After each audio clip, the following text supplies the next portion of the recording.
All right, good afternoon. Welcome to Beyond the African Burial Ground, Anthropological, Trans-Disciplinary Innovations in Theory, Methods, and Technologies. This is one of two sessions on the topic, the second of which, Anthropology Beyond the African Burial Ground Project, Epistemologies, Ethics, and Interpreting the African Diasporic and Native American Pasts, immediately follows this one at 4:15 in the lobby level of the Omni Showroom across the street. We hope you will be able to see the full range of studies influenced by the New York African Burial Ground. The African Burial Ground began the clientage model that arguably public engagement more broadly in American archaeology, working for what we coined as the descendant community, our ethical client, helped foster not only their empowerment of themselves, but shifted the locus of research design away from the gated intellectual community of anthropologists to the questions generated by a community that, while outside of anthropology, was the one most affected by the history we might write. The resulting watershed project involved a large 18th century African archaeological population in downtown Manhattan Cemetery in New York. It gathered diverse disciplines of science and the humanities to address four questions, largely new to anthropology. One, what were their African origins? Two, in what ways were these founders of African America transformed culturally and biologically? Three, what was the physical quality of life during their enslavement in New York? And four, how did they resist slavery? Over 200 anthropologists and cognate scholars and their students worked on this project in 9 different universities and laboratories around the US and elsewhere in the world, the analysis of which cost $6 million, a substantial cost justified by high public interest in a project that belonged to the African American descendant communities. I've heard folks occasionally said, well, you had all of that money. Well, we had all of that money because we did things people were interested, answered questions that the people were interested in having us answer. The resulting 2,500 pages of volumes still represent, as we met a couple of years ago to sort of scan the horizon and see what was out there, still represents the most sophisticated bioarchaeological study yet produced, and as well as a U.S. national monument and a visitor center to commemorate the reburied remains and to teach what is now known about them. We begin with, and of course we're looking at projects that have been influenced by or that relate in one way or another to the way in which we approached bioarchaeology at the African Burial Ground that have developed since that time. So we're beginning with Matthew Reeves of Montpelier, James Madison's Montpelier, a paper entitled Reversing the Narrative, Using the Archaeology of African American Spaces to Interpret History at a United States Presidential Home.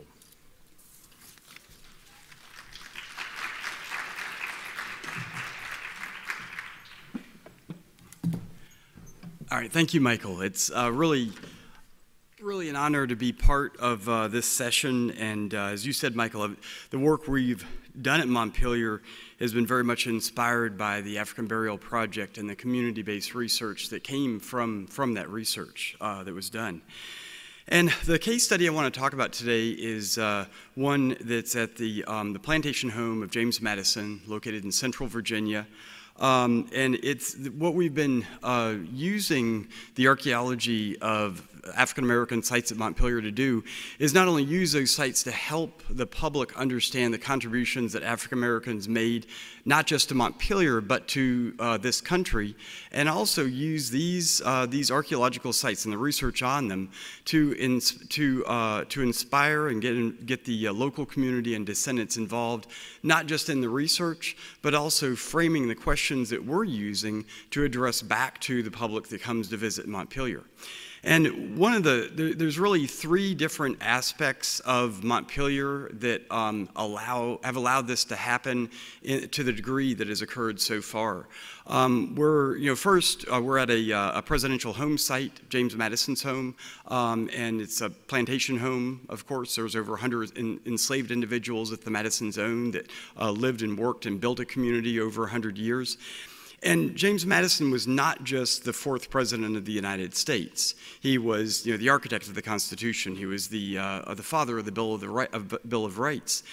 And as a Virginian and as a planter, he and the other founding fathers designed the Constitution and the Bill of Rights to do a couple of things. One of them was to ensure the protection of race-based slavery. I mean, that's what the Constitution is all about, is protecting that economy.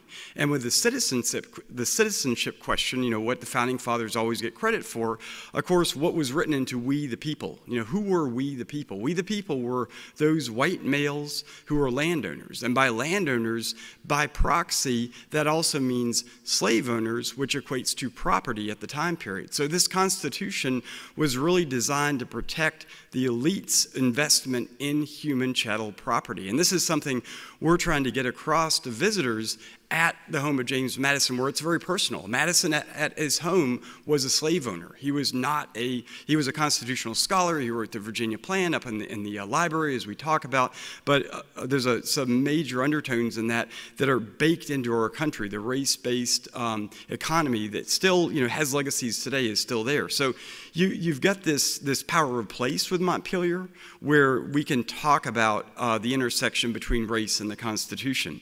The other part about Montpelier that makes it an incredible site for this is really the preservation. And where this comes from is James Madison dies in 1836. Dolly sells the property in 1844. And what she sells in the property isn't just the land and the home and the furnishings. She also sells those 100 individuals that have made their home, that community there, for over 100 years. And so with that ends this community surviving.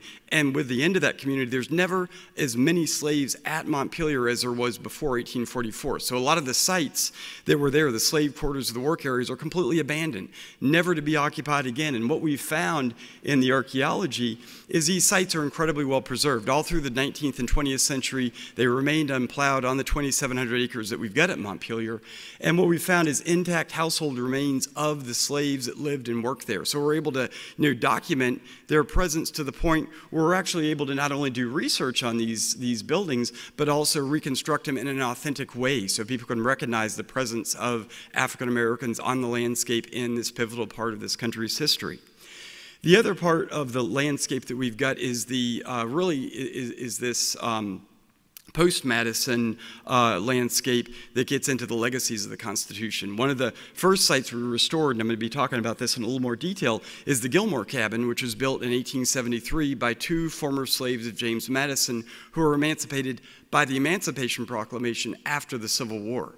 And this structure was one of the first we restored working with the local community. And then the other is a train station that was built in 1911, built as a segregated train station with separate white and colored entrances. And these two buildings represent, this path of citizenship that had, this initial victory with the Civil War, which was quickly eclipsed by the Jim Crow era. And what's great about these two sites is they're on the main route, which is Route 20, so they really are the face of Montpelier. And that really, with the community, these are some of the first sites were restored because they were most visible to the local community, and they had the most knowledge of these. And this gets into the third part of what we got at Montpelier as a treasure, and most important is the local community. And really, if it was going to be distilled into one person, it would be this wonderful lady right here, Rebecca Gilmore Coleman. She is the great granddaughter of George and Polly Gilmore, the former slaves of James Madison who built the Gilmore Cabin.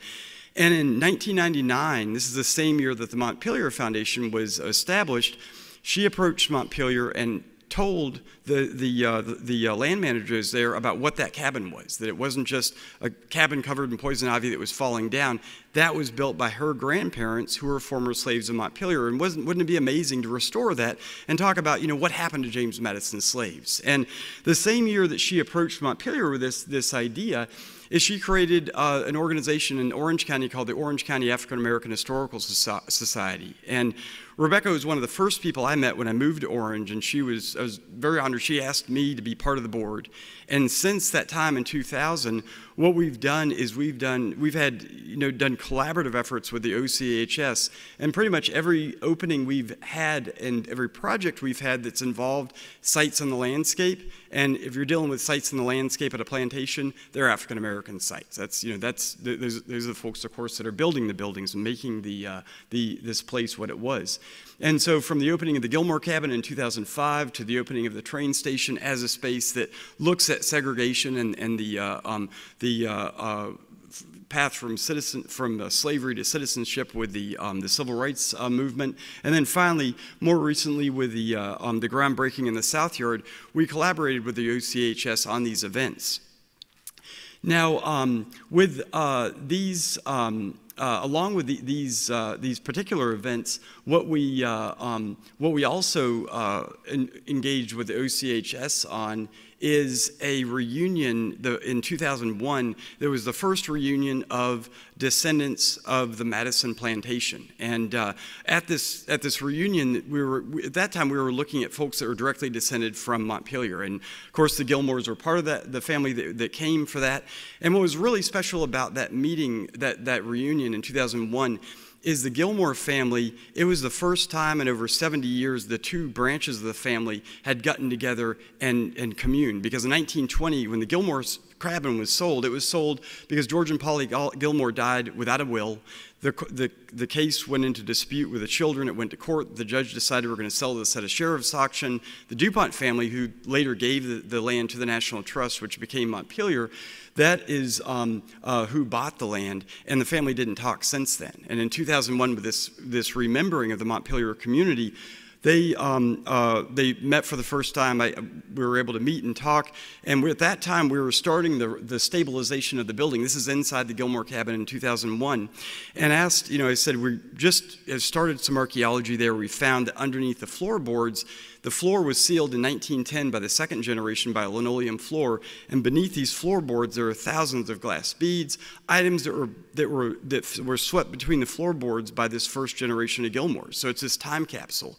And I said, what would you all think of coming in October and doing a week-long excavation? And they said, sure, let's try it. It'd be neat to see what's going on with the family home and what you all are doing and be involved.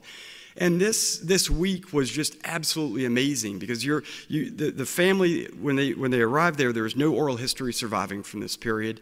The items that they were touching, the last folks that touched those were their grandparents or great-grandparents, and so it was, they were handling their family's heritage and history, and there's all kinds of stories that went with that. But what they were able to identify with is really get a close connection with this early phase of the family history of the 1870s and 1880s. And the question came up the next year is what time period to restore the cabin to. There's an original section from the 1870s, another one to the 19-teens that was added. That one had fallen apart. And we brought the family back, along with African-American scholars, to look at what period to restore. And to a person, what the family asked for was to restore it back to this 1880s period, a period that for the immediate post-emancipation period, there's not hardly any other homes that have been restored and interpreted at that time period. And for them, it represented it was a physical representation of bringing their family back together. So as part of an outcome of that study, what we did is we did archaeology in the back of the yard, found the original family home that was built in the 1860s, right after the Civil War, after emancipation. That's the building that is in the back here. But also, more importantly, we did documentary research to put the Gilmore family in context with other African-American families in Orange County in 1880. And what we found in that research is that to look at the Gilmore family or any families at Montpelier, you had to look at the larger community. And so the next reunion we had in 2007, we expanded our concept of community, not to just folks that could trace their direct ancestry to Montpelier, but to any families that came from the Orange area or had any kind of connection, DNA, or any connection whatsoever to Montpelier. So we finished with the restoration. 2007, we had another gathering at Montpelier. By this time, we were starting to restore the main house. And in 2007, when we brought the second descendant group to see Montpelier, what we showed was the progress on the Gilmore cabin. We had the south yard that we had discovered, which is the quarters for house slaves from an insurance map. And when we took folks out on the deck to see this, we started talking about how, the quarters were there, and what we had represented them with was beams and cut grass to show where these buildings were. And people were squinting like you all were doing. It's like, where are our ancestors' homes? Like, well, you can see them where the cut grass is. And finally, Iris Ford, who's she's a member of the anthropology faculty and descendant in St. Mary's City, she said, Matt, no, we're asking, you just spent $30 million in this restoration of the house, and you're representing our ancestors' homes with dead grass and what appeared to be railroad ties. It's like, what's up? And I said, mea culpa. And what we started to jumpstart this, because I've got 4 minutes now, is we applied for an NEH grant. We received it. What we're able to do is really establish where these homes were. The physical evidence was there to actually reconstruct. We didn't have the money to reconstruct, but rather than wait for that money to arrive, we did timber frame ghosts of these buildings, so these buildings would be in the landscape. We found the quarters for field slaves, represented those on the landscape, and by 2014 had really been able to represent how the enslaved community was structured on this plantation landscape and represented the different groups at Montpelier. So we had the enslaved community back at Montpelier, but what we weren't able to do is really get the descendant community involved in this research. And this is where we began to really start to self-reflect. We had started these programs, which are these programs where we have these one-week programs where people come out for the week and do archaeology. And they involve everything from survey with metal detectorists to doing excavations, to analysis, and then reconstruction, where we have actually trained people to build a log cabin to represent these buildings on the landscape. This forms this LEARN logo. The N is for network. And this is where we really began to realize where we were falling down in the job. We had one descendant that came, we had maybe 5 or 6 that came over this 4-year period. One lady, Sherry Williams from Chicago, when she came, she was like, Matt, you sent us all a letter saying, come dig at Montpelier. You can dig for free and just, help us figure out where these slave quarters are. She said, Matt, this is after she'd been there for a month. We had a lot of conversation, a lot of drinks. She said, Matt, our people, we tried digging for free at these plantations 200 years ago. It didn't work out that well for us. You got to find a different way to get people here. She said, I'll bring my family here. You figure out how to word this so you can say what you're trying to do. And so the next year, what Sherry did is she brought 25 members of her family who were descended from the area. We spent a week excavating in the slave quarters. And what we prompted people with is, the objects you're touching during this week-long excavations, the last people to touch those objects were your ancestors who were enslaved here. The ground has curated these for 200 years to be passed along to you. And what came from that was just an amazing week of discoveries for us and everybody else. And it was, what was key to this was treating the participants like family and having a back and forth conversation. And one of these conversations was, how many minutes do I have? Okay, I've got 1 minute. All right. Well, there are many conversations that came from this. What we held at the end of the week was really a roundtable discussion to see what the next steps were. And what we came away with was really revising the language for the expeditions, which we did. Having people of color be part of the staff, and this is where we started an internship program where African-American students would be able to get scholarships to the field school, become interns, and then be hired as staff. And we've finally gone through this cycle and completed this, and not completed, gone through the first phase to begin it.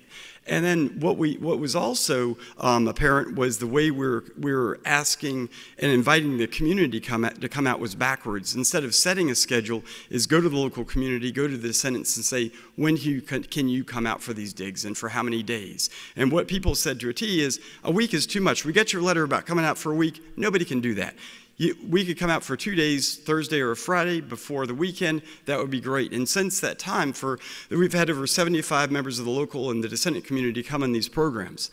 The other thing that was really pushed in this program was to have the stories that we're learning from the archaeology be put into the stories we're telling about Montpelier. And from that came an exhibit that is called The Mere Distinction of Color that looks at the intersection between slavery, the Constitution, and how the descendant community tells this story. So we've actually, in this exhibit, we talk about how the Constitution was used to protect and institutionalize slavery, and that what we've been using is the context we've made with the community to tell that story. So we have individuals, descendants, whose voices are used to talk about, what this relationships means to them and what the legacies of slavery are. And one of the things that we've learned from this work is a couple of things. Is one, having dialogue and listening, and not talking is listening, and I'm doing too much talking right now. I'm over time.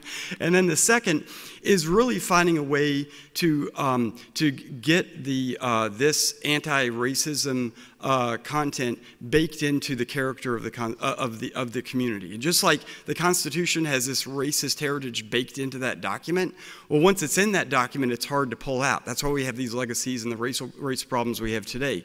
What Montpelier, what we're trying to do is this exhibit that has cost, a couple $1 million to produce, is one that in many ways, a zero-sum budget institution with no endowment will never be able to remove. And so it's right now, these messages are starting to be baked into the institution, and then also is trying to find ways so that we have an institution where the cake is what holds the message. The icing is just what's on top of the cake. And usually what happens with these projects in many cases is the icing is where the anti-racism is put in, and then the cake still has this racist message baked into it, and still you've got a cake. And I've gone too far with this analogy, but anyways, really thank you for listening today, and would welcome you all to come and visit at Montpelier. So thank you. Thank you, Matt. The next paper by Joseph Jones of the College of William and Mary is entitled Making Black Lives Matter, Lessons from the New York African Burial Ground.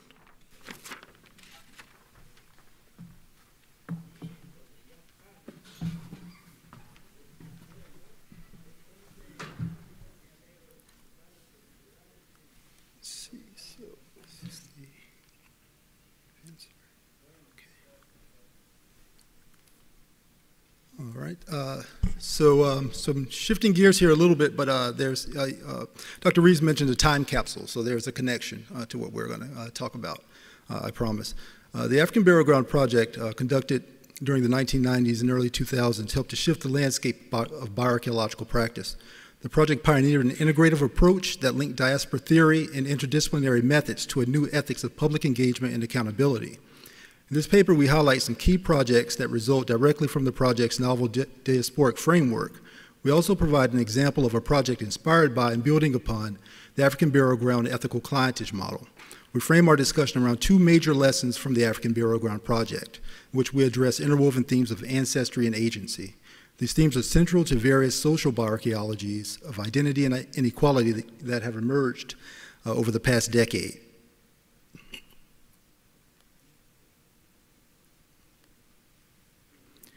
The years leading up to, and especially those following, publication of the African Burial Ground Project's final reports have seen the rise of various bioarchaeologies. A quick Google or Amazon search will reveal bioarchaeologies of violence, sex, gender, childhood, community, postmortem agency, and even prenatal agency. Okay, I'm kidding about the last one. Let's take that one off. But some of you were jotting, so I wasn't too far off base. The shared focus and growing trend is a concern with power and inequality. What did, however, and largely still does distinguish the African Burial Ground Project from much bioarchaeology is the ethical approach to public engagement developed under the leadership of Scientific Director Dr. Michael Blakey. Of course, engagement and activism can take many forms, and ethics are always situational. One of the unique but potentially widely adopted innovations of the ABG project, however, was that it emphasized ultimate accountability to a descendant community. Primarily, its members were African American New Yorkers, that is, those deemed most vulnerable to the uses or abuses of scholarly findings. The goal here was rigorous science in support of organized political activity for the purpose of social change, knowledge production, and knowledge as intellectual and local political power. Blakey aligns this tradition with the Boasian critique of biological race, but traces it more precisely through works by African diasporic scholars such as William Montague Cobb, W.B. Du Bois, Engineer Firmin, and ultimately to Frederick Douglass's foundational critique of scientific craniometric racism and biodeterminism. In keeping with the theme of this session, we will take a brief departure from the burial ground to describe a project inspired by its public engagement model that is currently underway in Richmond, Virginia. The East Marshall Street Well project, and somehow this seems out of order there.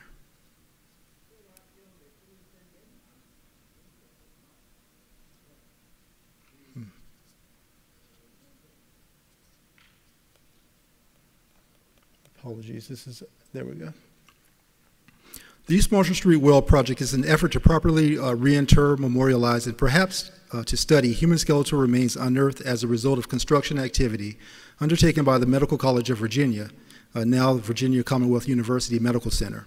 In 1994, preparation of building construction for the Hermes A. Contos Medical Sciences Building, located in downtown Richmond, led to the uncovering of the well and the discovery of physical remains of over 50 individuals.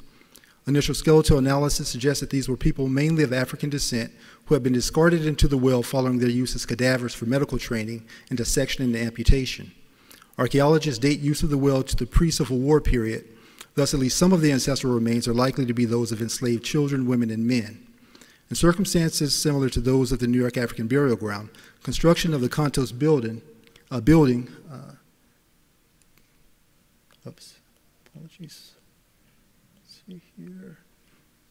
Okay, and seen here completed. It was not adequately halted for systematic archaeological investigation. For the sake of economic expediency, the well was covered hastily without being fully excavated. It is likely that additional remains still rest at the site. Similar to the New York situation as well, this was new history, albeit a history of what Harriet Washington calls medical apartheid, new history for most Richmonders. The East Marshall Street Well project is the university's acknowledgement of these dehumanizing practices surrounding the well during the 19th century as well as the 1990s. Importantly, the project further acknowledges that efforts to redress these practices can only be successful with input and guidance from those members of the community most vulnerable to institutional power. It is within this context that an East Marshall Street Well Family Representative Council was established. Drawing explicitly on the African Burial Ground model, the Family Representative Council, or FRC, functions as a descendant steering committee for the East Marshall Street Well project. However, as its name implies, this group is conceptualized as surrogate family or symbolic descendants selected through a series of community consultations to represent the ancestors discarded in the well. This project has taken on new meaning and relevance in the context of the current debate over white supremacist Confederate monuments. One of us, the co-authors here, myself, serves as a member of the FRC. In this capacity, I do not conduct research on the site or the ancestral remains, but my involvement has afforded opportunities to educate and to learn beyond the traditional classroom, and in turn to share those experiences with students. Again, anthropology for local knowledge and power.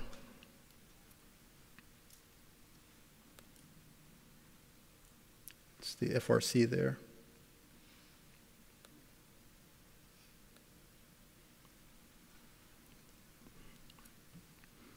Returning to the burial ground, one criticism leveled against the project is that dialectical engagement with the descendant community compromises scholarly objectivity, and with it the scientific value of resulting works. In our experience, the opposite is true. The paradigm for cooperation developed by Blakey and colleagues has led to new methods, critically informed questions about agency, ancestry, and identity, and a higher standard of interpretive rigor. Consider, for example, Burial 101 and the question of origins, which has evolved for us into an investigation of various forms of ancestry, for example, genetic, geographic, and social ancestries. Burial 101 is an adult male with local Manhattan strontium 8687 isotope values and relatively high enamel lead concentrations. These data suggest birth in the Americas. However, Burial 101's case is complicated as he also has culturally modified teeth, a morphological trait consistently associated with African geographic origins. So what's going on here? Was Burial 101 a natal African, or was he born in the Americas, as the chemistry seems to suggest? Typically, chemistry trumps culture from an interpretive standpoint. It is quantitative and therefore more real. But can we conceive of a set of circumstances under which morphological data, such as the presence of culturally modified teeth, might trump chemical evidence of natality? Are these really mixed signals pitting chemistry versus culture, or might something more complicated be going on? What happens when different chemical lines of evidence conflict, as is the case for a few other individuals? These questions and their investigation help us to fulfill the holistic promise of our discipline. In this case, this is the bioarchaeological first that has raised numerous questions and forced us to rethink the complexity of skeletal data. Moreover, part of the biocultural complexity at play concerns the fact that stories archived in human bones and teeth are not only complex, they are multiple.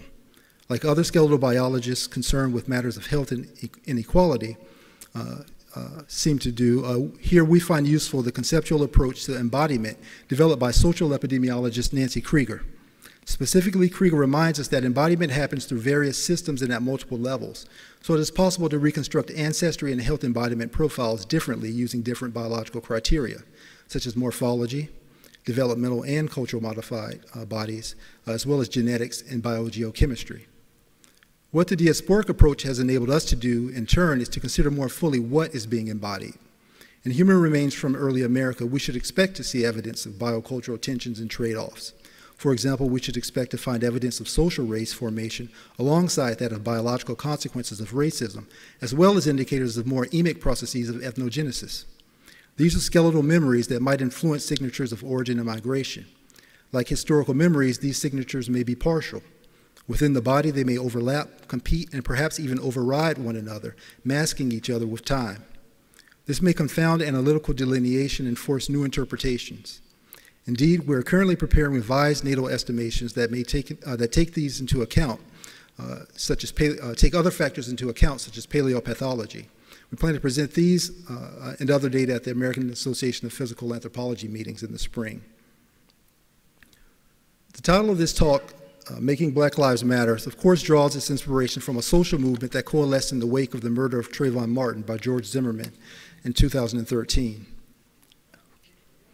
As self-defined at its organizational website, the Black Lives Matter Global Network is a chapter-based, member-led organization whose mission is to build local power and to intervene in violence inflicted on Black communities by the state and vigilantes. A thorough review of the Black Lives Matter's website reveals key aspects of the movement that were shared by the African Burial Ground Project. Scholar activism. One of the co-founders was a Fulbright scholar, and the influence of intersectional theory is obvious and stated throughout the website. Inclusivity with respect to Black Lives Matter, this is especially with respect to gender and sexuality. And restorative social justice, particularly around issues of police violence. Does this sound familiar? So we consider how our work intersects with contemporary social movements. We're reminded as to what is Black or African or diasporic about the individuals rediscovered at the African Burial Ground or the Medical College of Virginia or Trayvon Martin or any of these other sites for that matter.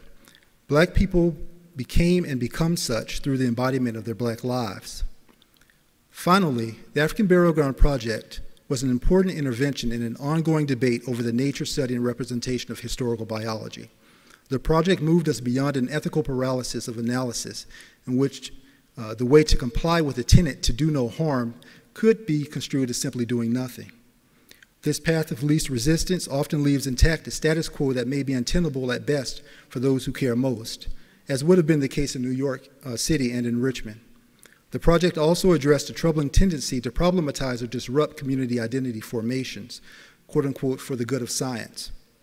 The project helped move us beyond an academic and rarely useful discussion of Black bodies toward a more sophisticated understanding of Black lives, an understanding that ultimately implicates whiteness and white supremacy as well. These, we think, are valuable lessons. Thank you.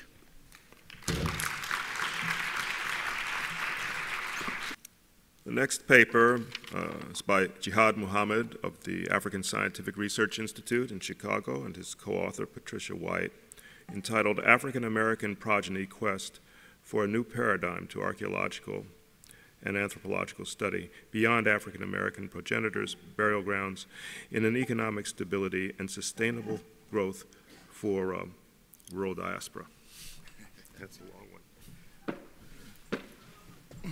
Thank you, Michael. Good afternoon, everyone. Beyond the African Burial Ground, an anthropological and transdisciplinary intervention, and the theory and method and technological has called for a quest for a new paradigm.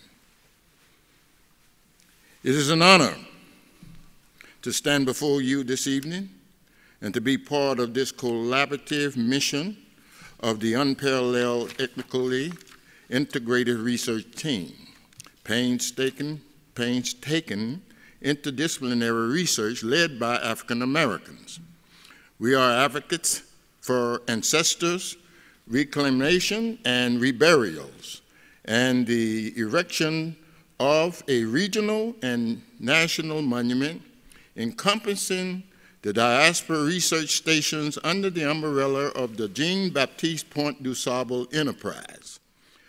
This will have visiting centers to tell the story of local and regional relationships between the enslaved African Creole-speaking people in the Delta Basin of rural historic places along the Mississippi River.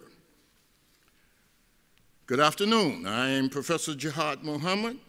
Today I am to share with you my work for the past 25 years on our ancestors' progenital sacred burial grounds. Work began nearly 30 years ago. I was at the University of Illinois at Chicago Medical School. The skills I developed in my work there, I have continued to use in my work in identifying African slave burial grounds and my work with their descendants' communities. After I retired, I continued to develop and build upon those findings. Employed by the University of Illinois for 25 years, my hope for this presentation is that it tells the story that answers the challenge given by Michael Blakely. His work has raised awareness for those of us who have worked for the past 3 decades on our progenitors' sacred grounds. Once found, these sacred burial grounds become American unsung treasures. How do we, as scientists, advance this important work so that it is beneficial to humanity and build and revitalize our rural communities into places of prosperity? I believe the component we are sharing with you today in this presentation offer one answer to that question. The following presentation is linked to the documentary, This Is My Story, One That Have Never Been Told. You push this for the slide change? The green here. Okay. The town and the community for which I'm working in Louisiana is called Promiseland. It is a Creole Haitian community of progenitors and that lives here in Promiseland, and they began the community in 1765 on their arrival with the Acadian group out of Nova Scotia that went into Haiti and stayed there for 10 years, the name, the Broussard Group. And when they came back into, left Haiti, they came into southern Louisiana and started the community after the end of slavery and built this community called Promiseland.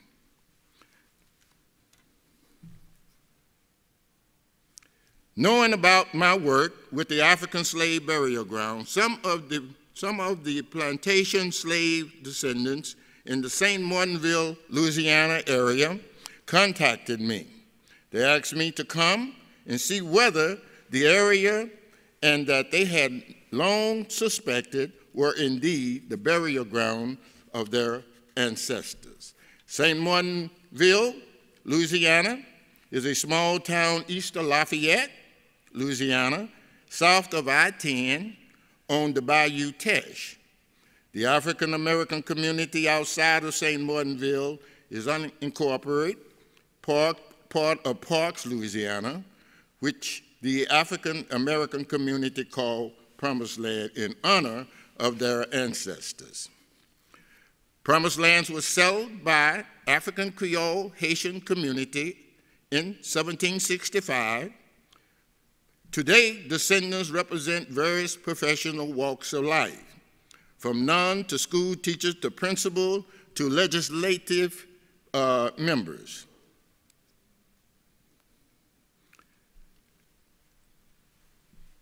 Slide 4, what I'm showing, is an example of the people who live in St. Martinville, from cowboys to farmers to landowners. The cowboys, the name originated with them coming in to southern Louisiana with the Broussard family, who were cattlemen and horsemen in Haiti. And when they came into southern Louisiana, they brought with them 100 enslaved Africans. And they became the industry for the cowboys in the cattle industry in the United States. With many African Americans also have French, Creole, and American Indian ancestors. These are the people that I'm working with in southern Louisiana, descendants of both the indigenous African people and the Haitian Creole. One of the major contributions of the African Creole Haitian settlers, slaves were clearing the land, the swamp land, the wetland, for use in farming and sugarcane plantation. Today, there are sugar plantations for miles. The result of their work is on the Bayou Teche, and of course, you can see in that illustration an old drawing of the workers on the plantation. Using text from second paragraph, I want to talk to you more about the building of, let me see. Oh, when they brought the slaves in 1765, one of the first things they did was build a church. And that church is called the Saint Martin de la Tour Catholic Church. And that church was built by the hands of those enslaved persons of that time. One of the families that we followed there is Julia Savoy Frederick. She is one of the first inhabitants, her family, in St. Martin Parish, and that's a photograph of her, and she married into there was a mixed marriage, and her husband fought in the Confederate Army, and how we found her was through his military records. She was Creole. Other contribution of those buried in the slave burial ground established the cattle ranching in Louisiana in the 18th century. These are the people who you see shown there, who are descendants of those first many cowboys and descendants of Julia Savoy Frederick. Between 1719 and 1743, nearly 6,000 enslaved Africans came directly from Haiti and Africa into Louisiana. Many were enslaved, and they came by way of the French, Acadians, and plantation owners.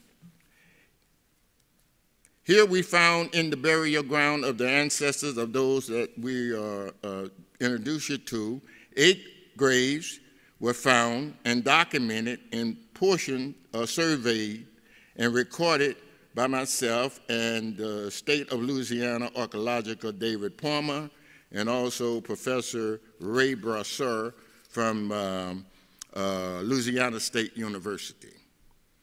The burial ground is registered with the state of Louisiana, state archaeological David Palmer, and is now protected land.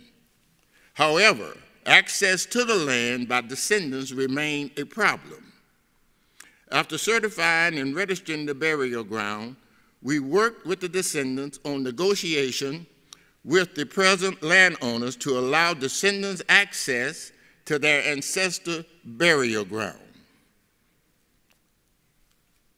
After gaining access to the burial ground, we held public installation of the site at the Promiseland African Diaspora Heritage Trails. The site commemorate was planned in conjunction with the International African Diaspora Conference in Louisiana in 2013. What were our next step? We were finding that African enslaved sites in African American descendant community along the lower Mississippi River from the Gulf of Mexico, from Louisiana to Illinois. We linked those African American rural communities along the trade and exploration routes taken by the French Canadian, the African Haitian fur traders, Jean-Baptiste Point du Sable, and he was the first free black who is celebrated as the founding father of the city of Chicago, and he was a French Canadian as a fur trading post. One of the earliest research projects was the search for Mr. du Sable burial site. We were able to make facial reconstruction of du Sable using drawings of that time. And of course, the story of the search for Mr. du Sable is described in the award-winning documentary that we provided, This Is My Story, and a Story That Have Never Been Told. Among the other burial sites were those in Missouri, a town of Hayti, Missouri, that was named after many Haitians was brought in from Haiti during the 1700s. We include those along the du Sable Trail. These sites will be now destinations for tourism development. These are the sites in the Mississippi Delta Project. That map showing the region of the Delta region and Louisiana and Missouri, for which we have now established destination for tourism. The next step, after the burial ground was sought and to improve the economic development through small business development and the reconstruction of those that we found in those tombs, we are now able to establish these sites for tourism development. We sought to provide training for those young people in the community to be trained as entrepreneurs to the next generation of African Americans in the very poor communities. Those communities chose two major fields: one, hospitality, and two, business entrepreneurship. Both are provided at the local historic black colleges that we seek out, Lincoln University being one. They have opened a branch office in Saxton, Missouri, which is in proximity to Hayti, Missouri.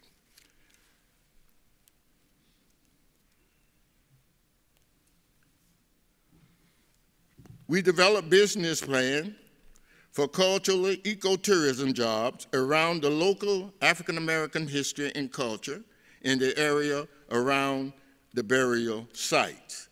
This led to community members developing a business plan. With the assistance of the Federal Small Business Administration in Illinois and Missouri, we work with local entrepreneurs to build their own small businesses.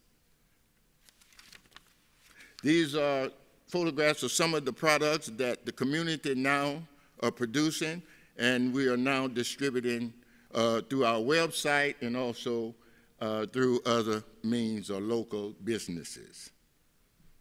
The Promiseland burial ground descendants brought their products to Chicago, to the DuSable Museum on our first trade summit to find the market for their products and to share their work. Our work continued today among the many rural African-American communities in the Mississippi River Delta region.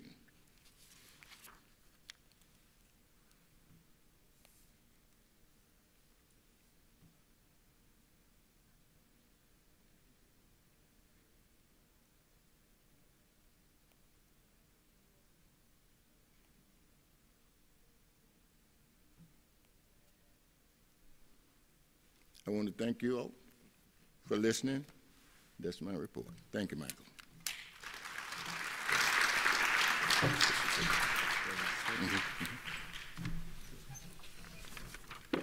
Thank you, Jihad.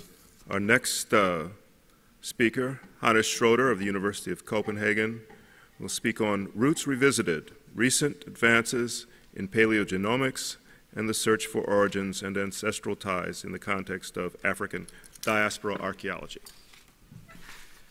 Thank you very much, Dr. Blakey.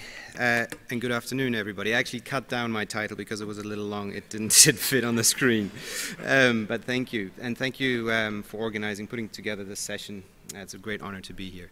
Arian earlier talked about phenotype. I'm going to talk about genotype, or I want to give you a little illustration of what can be done with DNA in order to understand or better understand the ancestral origins and demographic histories of African descendant populations in the Americas. And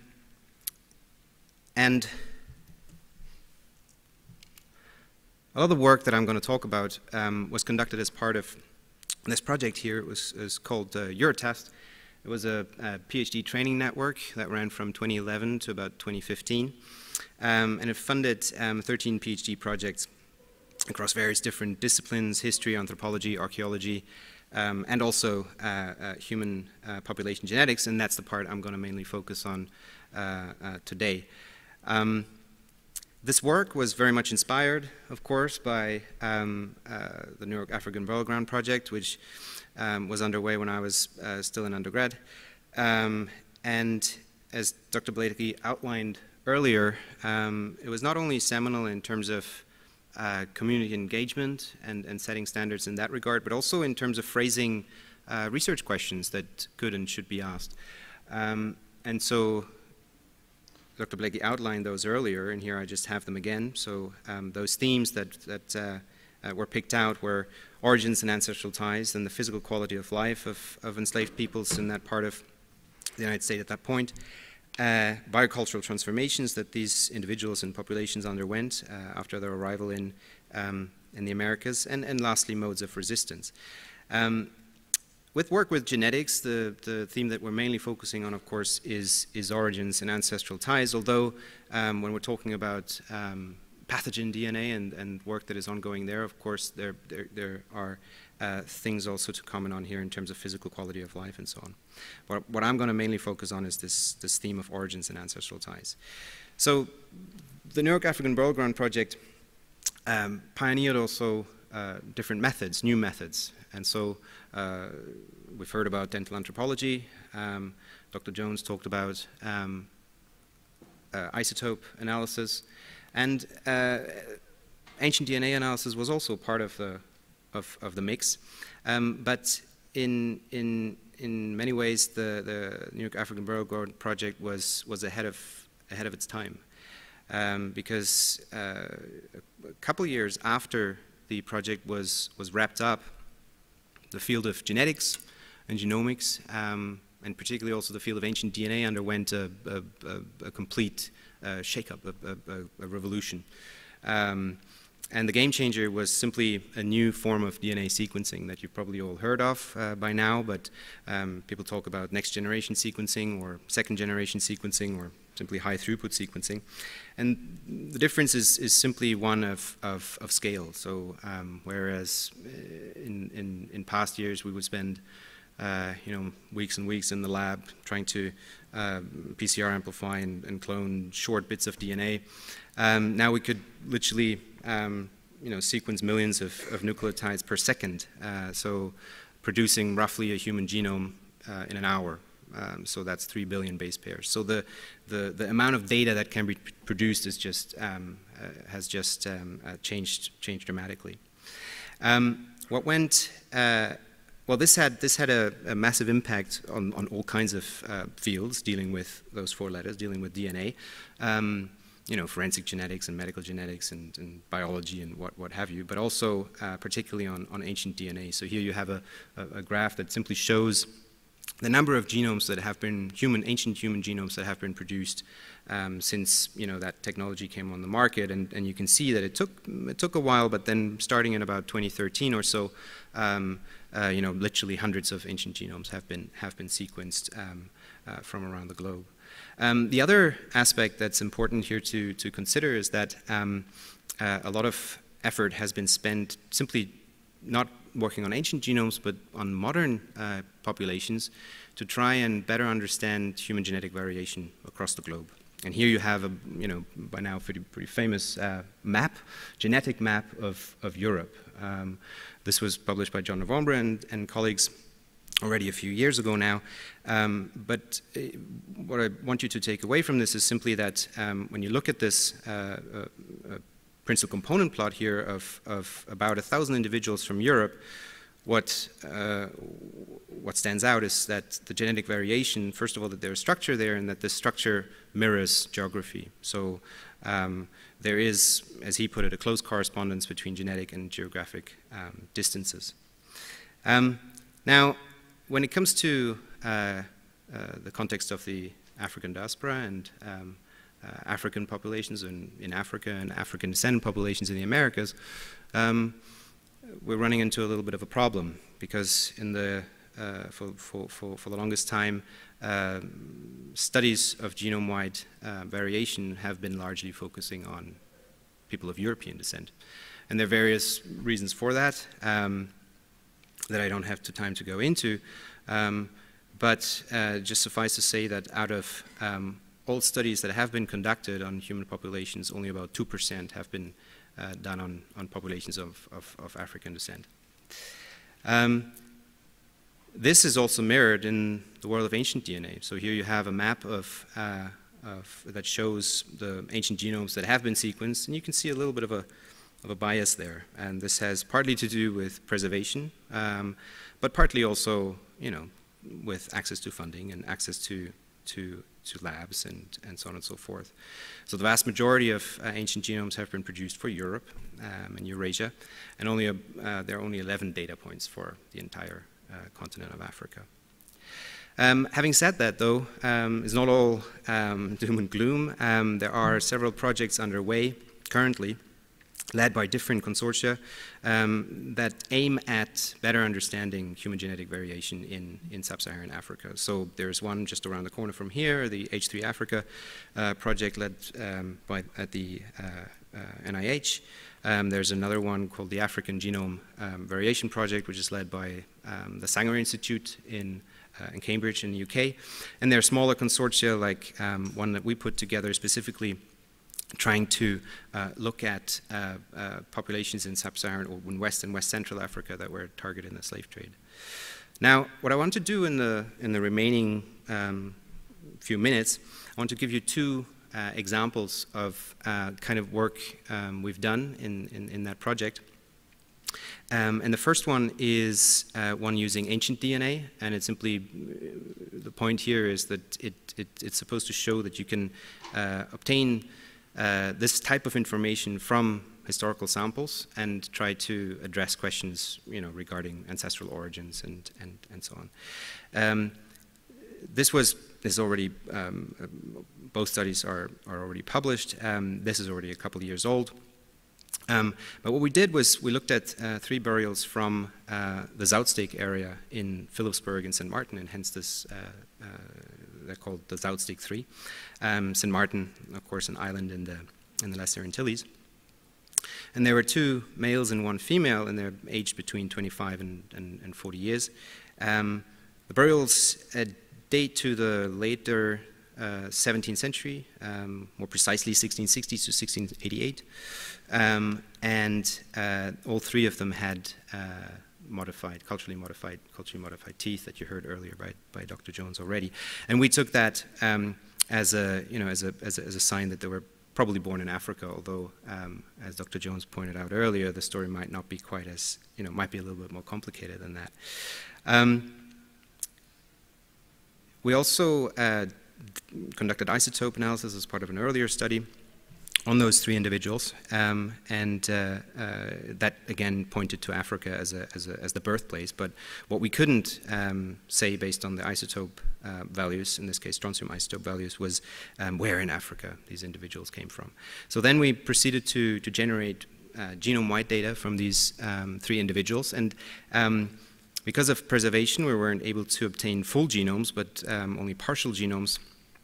So the genome coverage was from 0.1x to half x, so that's roughly 10 to 50% of the genome, and it was enough in order to try and look at the genetic affinities of these 3 individuals. And so what we found here was, at least for these 3 individuals, was different genetic affinities. So the first individual showed closer affinities to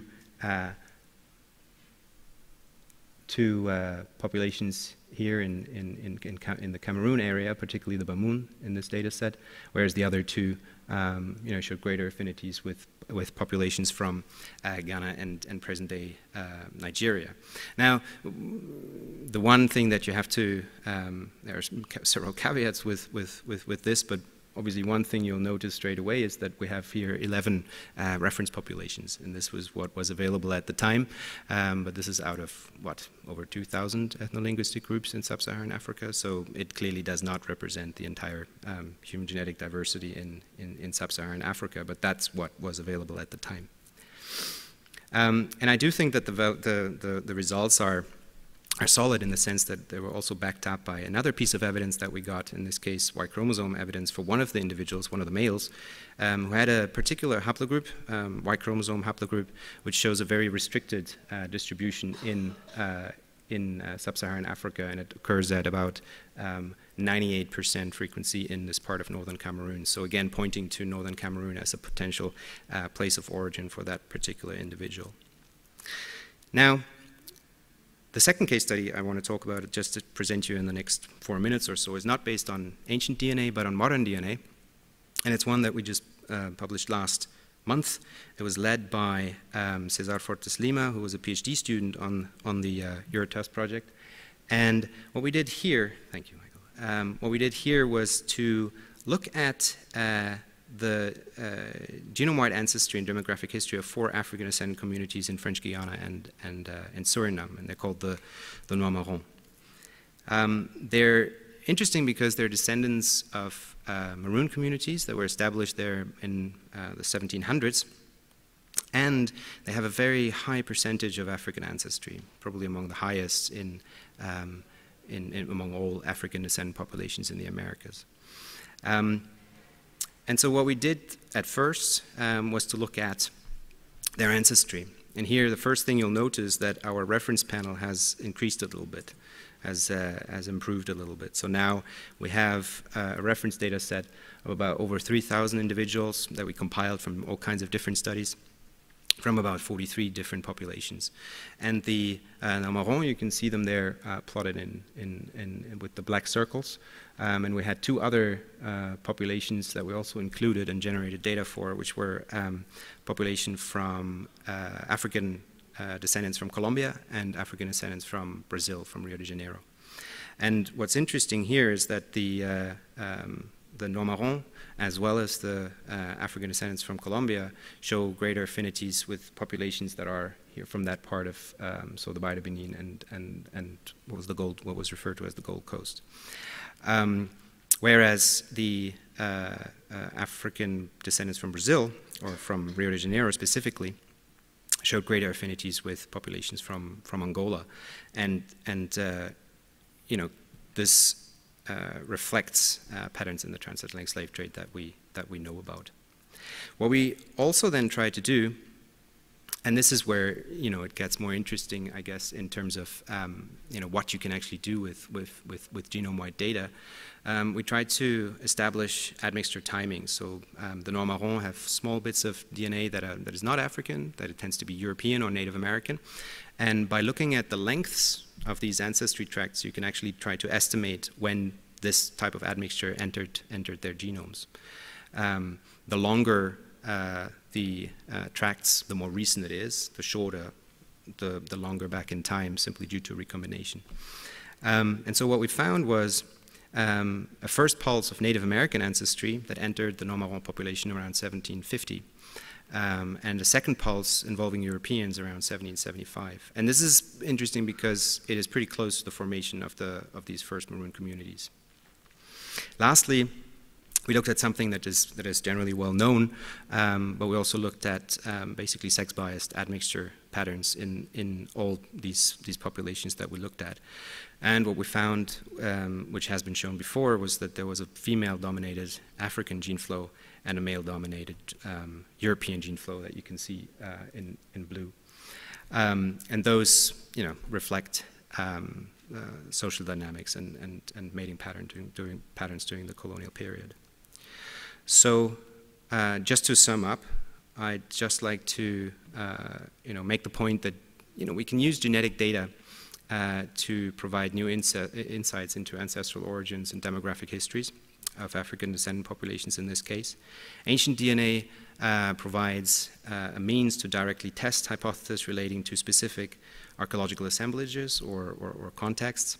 And I think that, you know, precision will improve as our understanding of genetic variation in sub-Saharan Africa is better understood. So with that, I'd just like to acknowledge the funders, Dr. Blakey for putting this symposium together, and all the students and PIs in the Eurotest network, and you for listening. Thank you very much.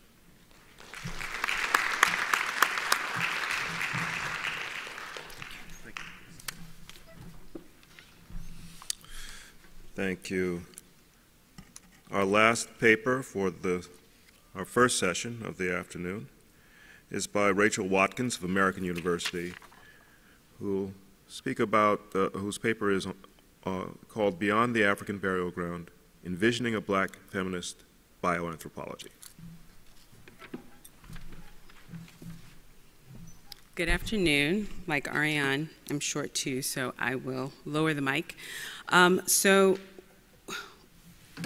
what I'm talking about is how I've drawn upon the ethical epistemology and the principle of democratizing knowledge and democratizing science, as well as the interdisciplinarity that is a part of African American scholar activist traditions, as an inroad to subject our discipline and its practices to Black feminist analyses and Black feminist critiques of science.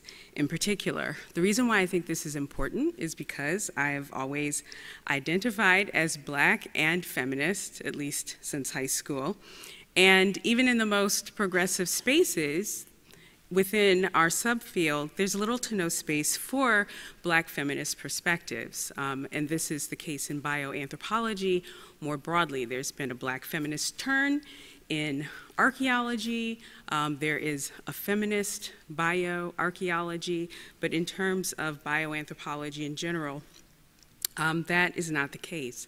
And we know also from the New York African Burial Ground that the small number of Black women in the field is no excuse for there not to be space for that.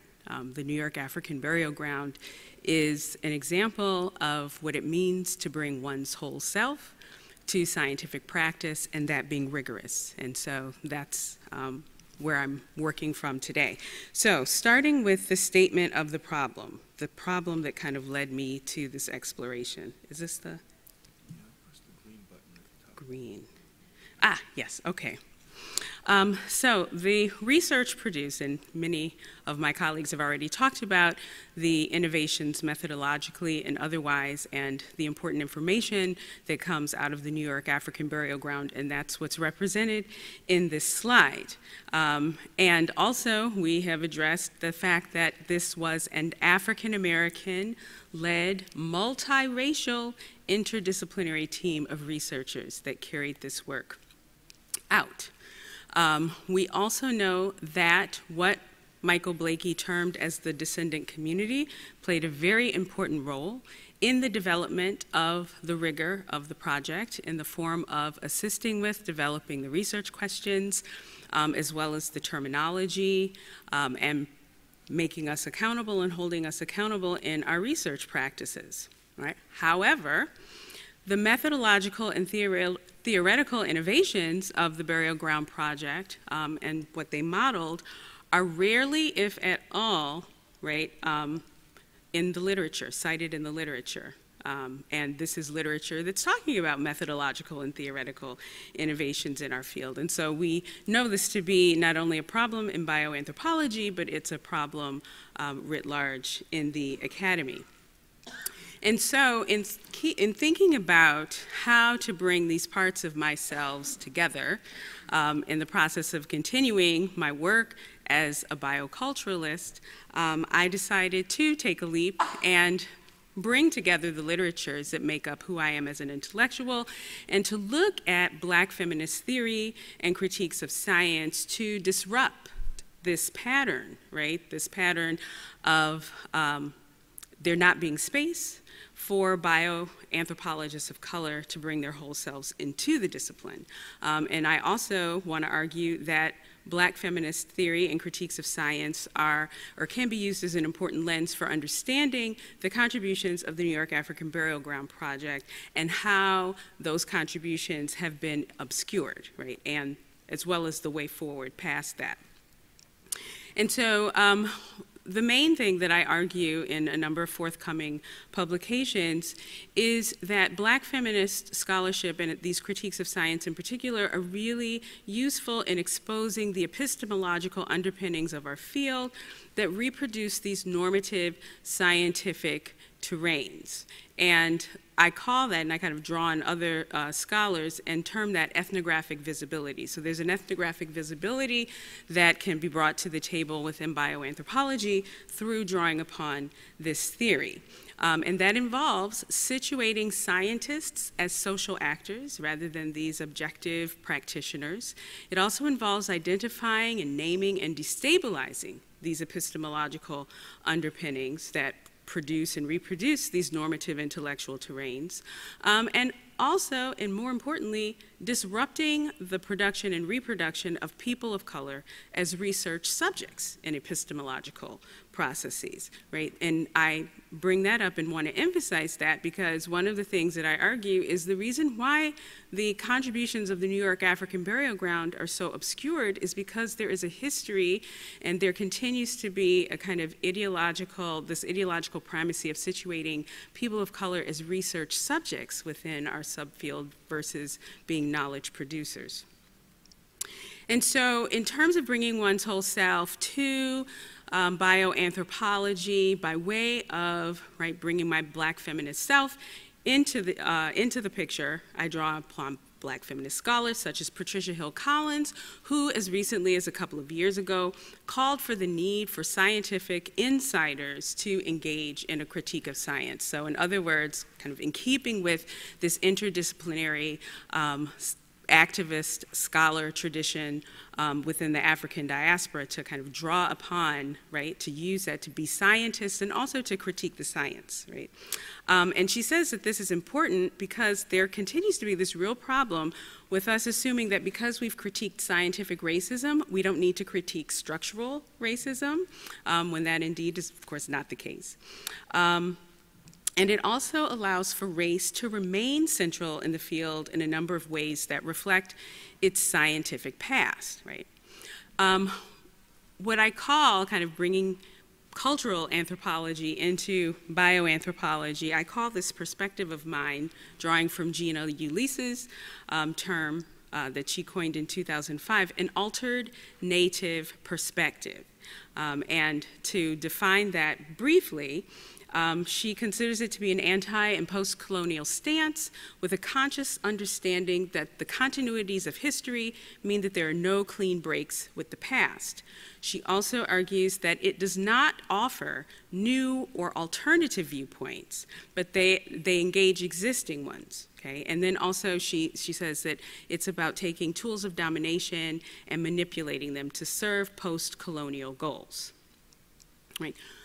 I also draw upon the work of Sylvia Wynter and Hortense Spillers, and that's what is here, using the term biocentricity to argue that one of the ways in which this normative intellectual terrain continues to be produced is through biocentricity. And Sylvia Wynter defines that as something that ideologically emphasizes the overrepresentation of a white male ideal human type, and as such, people who are on racial, ethnic, gendered, and heteronormative margins are situated as problematic, right? And this allows them, being outside of the realm of being human, allows them to be situated as assemblages that help to produce and reproduce a racialized scientific order. And so she uses this notion of biocentricity to highlight, right, this ideology and to deconstruct, right, these notions of idealized humanity to make way for varied forms of human interaction and existence. And I argue that that includes people of color in bioanthropology as knowledge producers. I also draw upon, and this is more related to anatomical collections, so I won't elaborate here, Hortense Spillers' discussion of the use of Black bodies and Black female bodies in particular as the raw material for knowledge production, right? And she talks about bodies being, right, a substance that has agency. Bodies have agency, and flesh does not have agency. Flesh is raw material.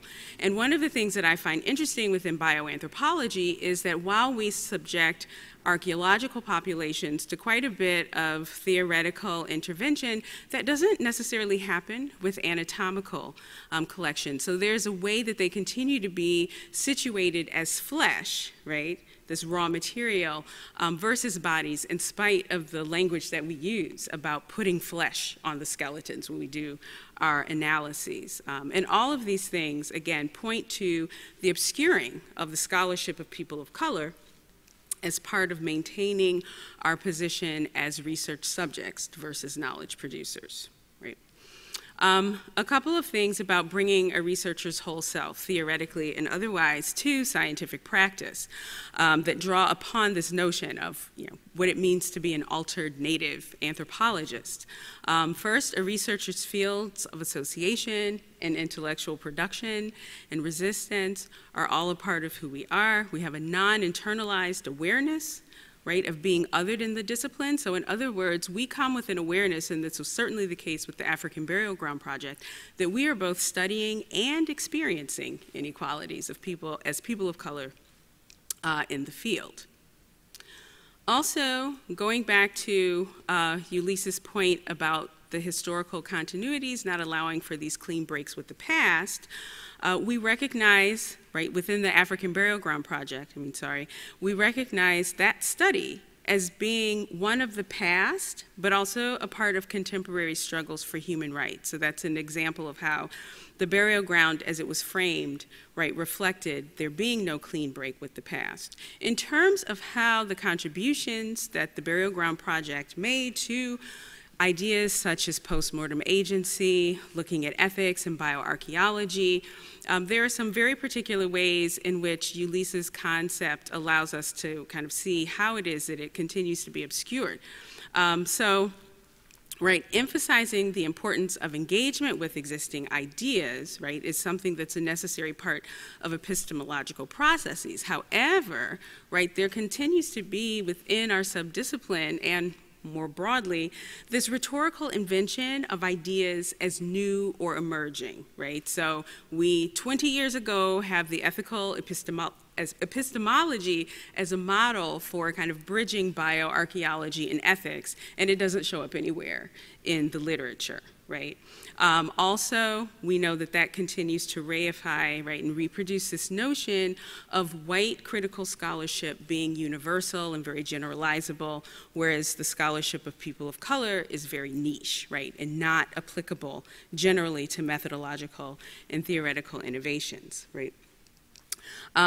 Going back to this idea of situating the outcomes of engagement and critiques as counter-narratives versus alternative viewpoints, right? This brings us back to a core idea and a core, right, takeaway lesson from the New York African Burial Ground, and that is that we are social actors. Science is indeed a social practice. It's not one that's objective, right?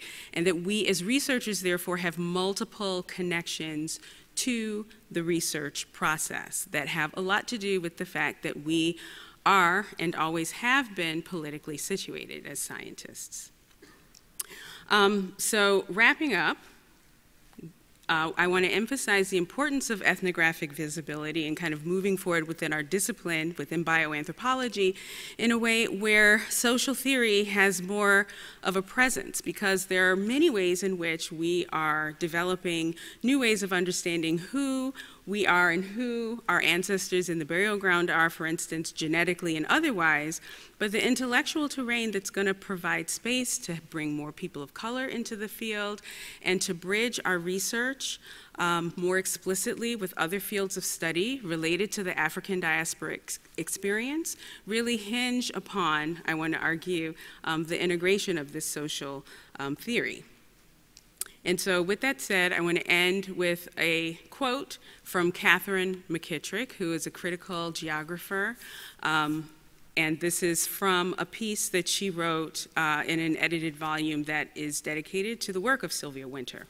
The racial underpinnings of scientific knowledge and the application of this knowledge to Black bodies has foreclosed interdisciplinary conversations. Put differently, the racial workings of science always already subjugate and or exclude marginalized communities, thus bifurcating our analytical approaches to race, science, knowledge, and collaboration.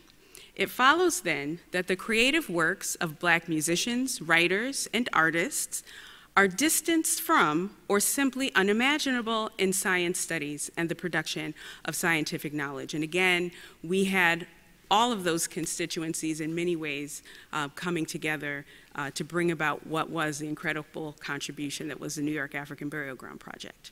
Thank you.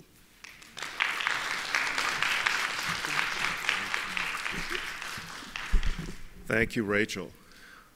I'd like to ask, though we have just a few minutes, 7 to 10 minutes to discuss, I'd like to ask all the presenters to come up and please have a seat to be in a position to respond to questions and to engage in a discussion at any rate that we'll all be part of. Of course, this is the ideas of the African burial ground are, I think, very consistent with discussion. You know, the diverse lines of evidence are in discussion. The science is in discussion with the broader community, the present with the past. Plausibility deriving from discussion. I don't know if one can find what the so the common threads are here. I hope you'll come with us to the next set, but I think throughout, variation for me emerges from this discussion. Any questions, comments?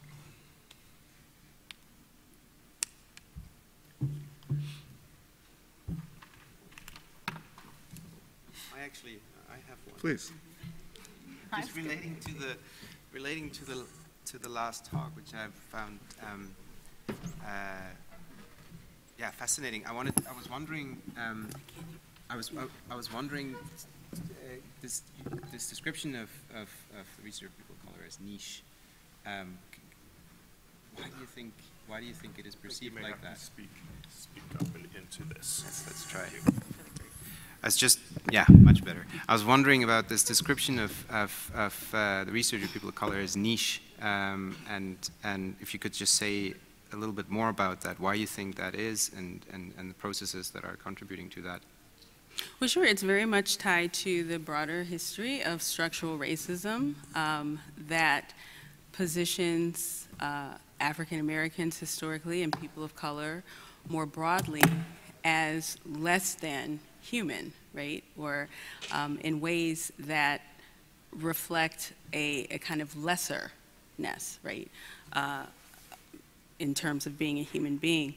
A lot of anthropologists have written about, for instance, the undercitation of work of people of color for this reason, because, again, there's a way in which it's thought of as being, it's just kind of special stuff. It's black stuff, or, what have you. And Lynn Bowles, in particular, someone who's walking around here in the hotel, in, I think, 2013 or so, wrote a piece about the undercitation of people of color and women in particular, and how it's tied to, right, these broader histories of racism. And this is why, right, knowing that science is a social practice, to take that into consideration. Let's just say one thing about the inclusion of the theoretical construction with which we were working in some of the theory literature. I can think of 3 books where it's present. But where there are commentators, one of the most prominent ones I'm reminded of, sees what we did at the African burial ground as promoting greater sensitivity to the community. Now that may be true, but what we were facilitating, among other things, was the community's ability to grapple with the white supremacy they understood to be embodied in anthropological practice. Is that sensitivity? And to break through that to a practice they owned, to answer the questions they had, as opposed to being blocked from that by whatever questions emerged in an anthropologist as white imagination. Is that, but the anthropologists see that as, so they do not understand.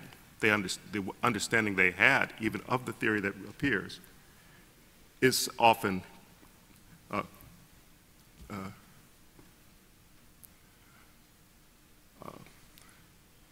from the sort of numbness of white constructions of self and other.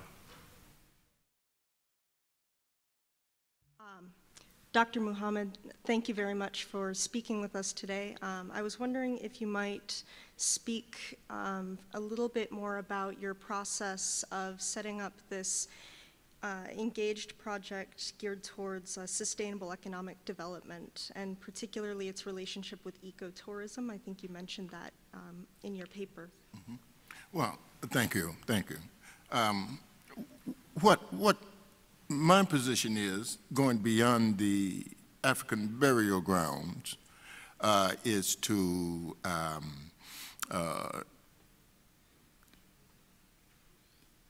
give the community from which I work in throughout the Delta region ownership, and which is lacking, self-pride, which is lacking, all came out of the suffering of slavery and the misunderstanding of identity and that kind of thing.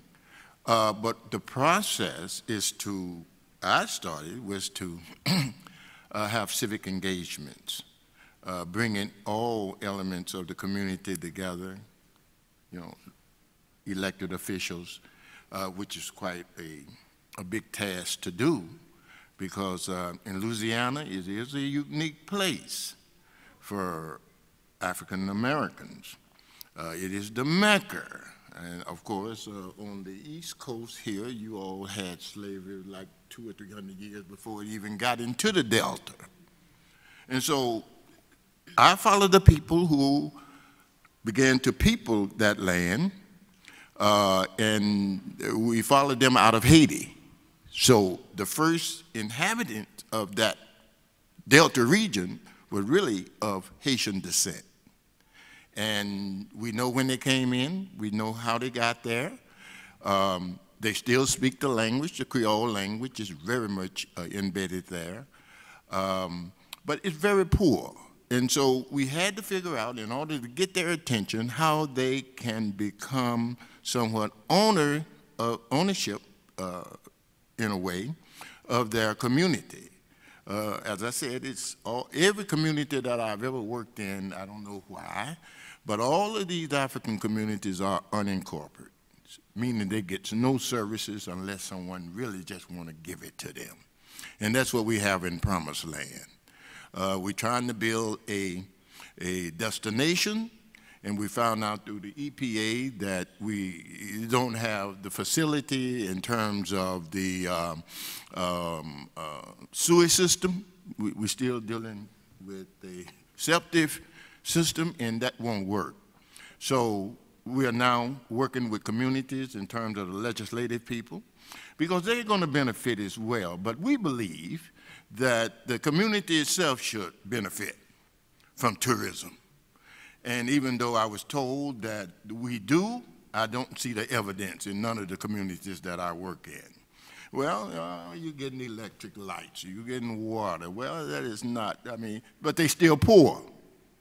You have nothing. So what we did, we decided to look at it from another angle. Let's build entrepreneurship, because we are rich in what we have there in terms of the burial ground. They are strictly, truly a treasure to America, and we have to exalt them to that level, and that's my position.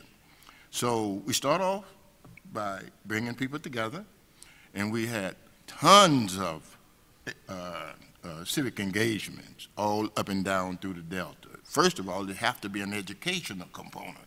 You have to teach people, express to them their values, and that they hold their stability in their own hands. And so one way of doing that is become an entrepreneur, produce the products from ancient, what you call that? Recipes. And that's what we do. And so we develop what they call in the agriculture industry as value-added products. And so we only use those products that is grown in our yard. We have a whole lot of pecan trees, so we make a lot of praline candy. And the ancient ones where it melts in your mouth. It's not hard. So we make wines, seasonal wines. Whenever the season ends, that's the wine we produce. And we brand in each one of our sites from the community for which we work in. So there they began to build a sense of ownership. Now we're working on distributing these products. One last question, Professor McKell. Thank you. Gwen Michael from Georgetown. Mr. Muhammad, the question is again for you. I found this really intriguing, what you were saying about the Delta and the origins of the people. And it was intriguing to me because it begins to address something that I'd wondered about, which was the relationship between people of the Delta and other parts of Louisiana and lower Mississippi. And I have a question about how far you think up that Mississippi River that legacy of Haiti goes in those people. I'd like to know the level of interaction you think there was between the people of the Delta and the flow along the Mississippi into other parts, say, of Mississippi and Arkansas. Are they really a distinct, have they remained a distinct community? Then there's a second question, and it is about land ownership and the extent to which people from the Delta communities, the Haitian background, the extent to which they owned land, kept land, still have land in those states surrounding them. That's a lot. Do I have enough time? Go for it. Okay. Your first question was the relationship and how far the Haitian lineage goes up, all the way to Canada. That was the route that the French took, and going up to Canada, coming out of southern Louisiana, was through the Mississippi River. But the Delta Regional Authority have isolated that area to go from the Gulf of Mexico all the way up to southern Illinois. But we know that Jean-Baptiste Point du Sable, who I mentioned was the founding father of Chicago, we have now traced him, his family, out of southern Louisiana, his mother, with the slave owners. They went into Cohokie, which is outside of St. Louis. We believe that's where Jean-Baptiste Point du Sable was born, not in Haiti, but in Cohokie, because as we did the investigation on that family, we found that when she landed in southern Louisiana with the Borminate family, she was pregnant. And they moved to Cohokie, and from Cohokie into Canada. So the chancellor of the University of Illinois, when I first started the archaeological dig, called me in. She said, "We know Du Sable, he is Canadian." Of course, I couldn't argue with that. But now that we did the research, we do find that he probably went into Canada with his mom. When they came back, she had a boy child. We believe that's Du Sable. We believe that's Du Sable. So the lineage goes all the way up. Even in Hayti, Missouri, which was named, there's so many Haitians that they named it Hayti. And there's a big question now in terms of how did it really get its name, the community. But it's one of the poorest communities in the Midwest, has more per capita degreed individuals, but no jobs. So my position is that we have to help government out and create jobs for our own people. They never asked us to do that. But we have some answers in how to do it. And so that's where we are right now, is creating economic development that the community can benefit from tourism coming to those burial grounds. Now that we can identify people who are in those burial grounds, I think that's a plus. Not only identify them through DNA, but we reconstruct them to the likeness of that individual. Our children are very blessed, the generation unborn, that they will be able to not answer some of the questions of slavery and not know that they are real, the people. Land is a very tricky question because during the migration period in that area, many people left on the Great Migration, left land, buried their people on that land. And I get a lot of calls now that my people were buried on our land that we had, but we've been gone for 40 years, and we want to go back and reclaim it. How do we do that? Then we have a lot of people who lost land in Louisiana through conniver and all of that kind of foolishness, and are not able to. I know people right now can't even get on their land, and their family own the land. So I went on the land with a couple of people out of Promiseland, and we were ran off the land because they never went, they never worked the land, and so squatters had moved on the land, Europeans, and questioned them why were they there. And they all had guns, so you know, Louisiana is nothing to play around when you're on people's land. They will. I mean, they're very strict about that. You don't come on in another man's land without permission. Thank you. Thank you, Professor Michael. We're hoping, again, that we'll see you later at 4:15 at the lobby level of the Omni for Anthropology Beyond the African Burial Ground project, epistemologies, ethics, and interpreting the African diasporic and Native American pasts organized by Autumn Barrett. I want to thank our presenters and all of you, and have a good afternoon.